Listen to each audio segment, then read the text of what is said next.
Buah markisa banyak tersedia, dicampur dengan yang ada menjadi minuman.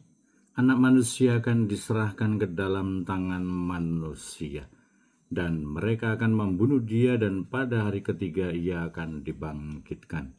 Saya Pastor Petrus Suharjono SCY mengaturkan kepada Anda sekalian salam kasih hati kudus Yesus dan berkat Allah yang Maha Kuasa, dalam nama Bapa dan Putra dan Roh Kudus. Amin. Pada kesempatan ini bersama-sama kita akan mendengarkan dan sekaligus merenungkan bacaan Injil dari Injil Matius bab 17 ayat 22 sampai 27. Bacaan Injil ini juga menjadi bahan permenungan kita dalam perayaan Ekaristi Hari Biasa Pekan Biasa ke-18 Senin 11 Agustus 2025.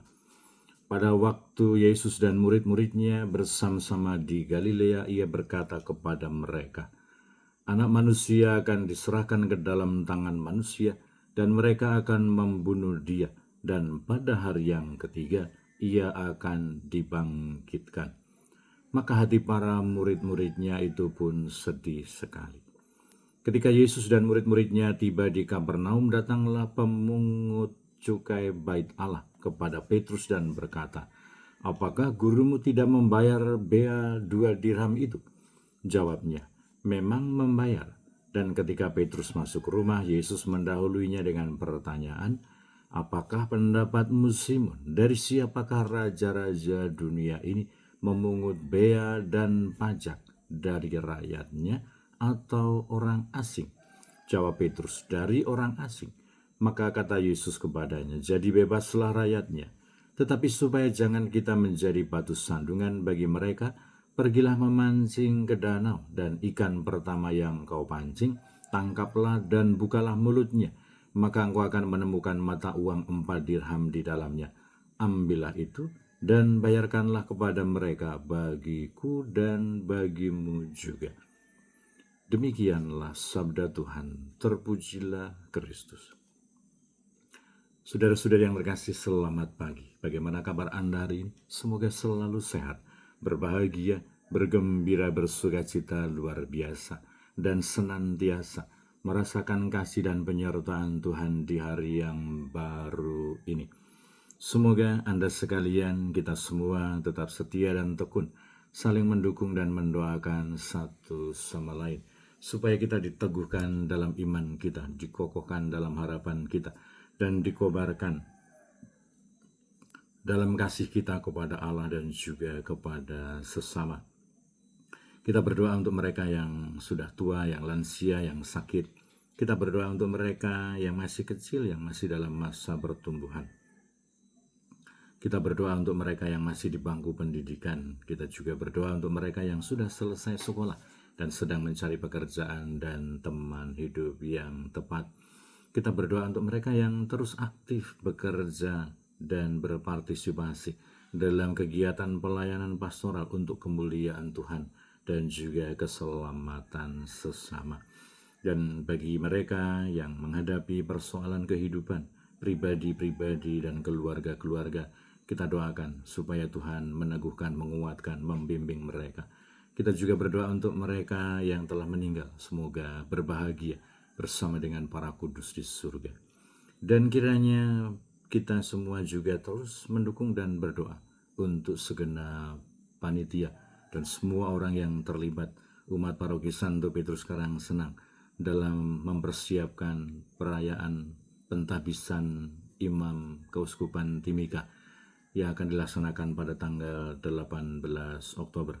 Semoga semangat sukacita, tanggung jawab, persaudaraan, iman dan harapan, serta kasih yang besar senantiasa tercurah ke dalam diri semua orang yang terlibat, panitia dan umat paroki Santo Petrus Karangsenang Timika.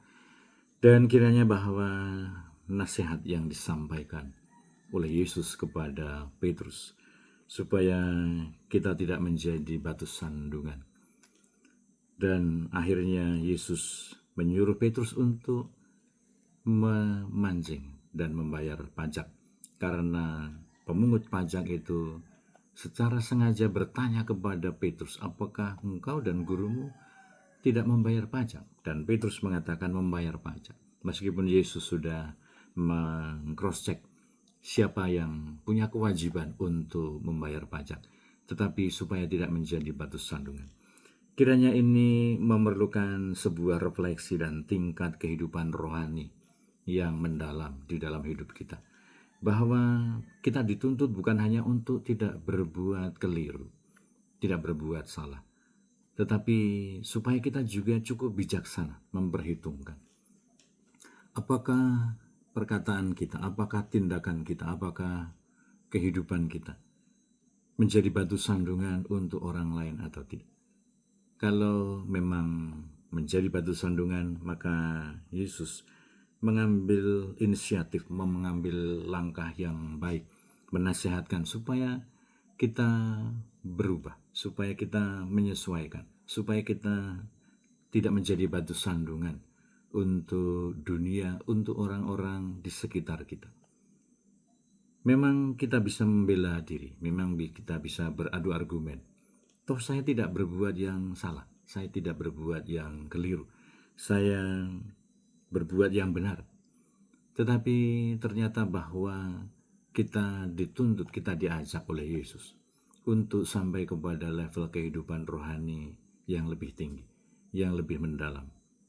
Bukan hanya tidak berbuat keliru, tidak hanya berbuat salah, tetapi semoga kita mampu untuk tidak menjadi batu sandungan. Atau dengan kata lain, semoga kita cukup mampu dan fleksibel untuk mengkondisikan semua orang untuk bertumbuh secara rohani, secara spiritual, tidak terhambat, tidak terhalang untuk bertumbuh dalam kehidupan secara rohani, secara spiritual.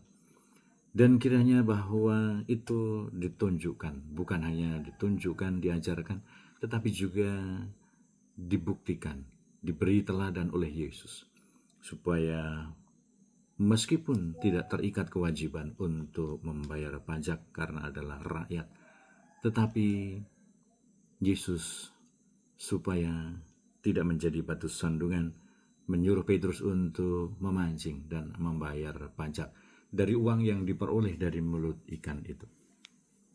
Kiranya sebagai pribadi-pribadi yang beriman dan percaya kepada Tuhan Yesus Kristus, kita menyadari bahwa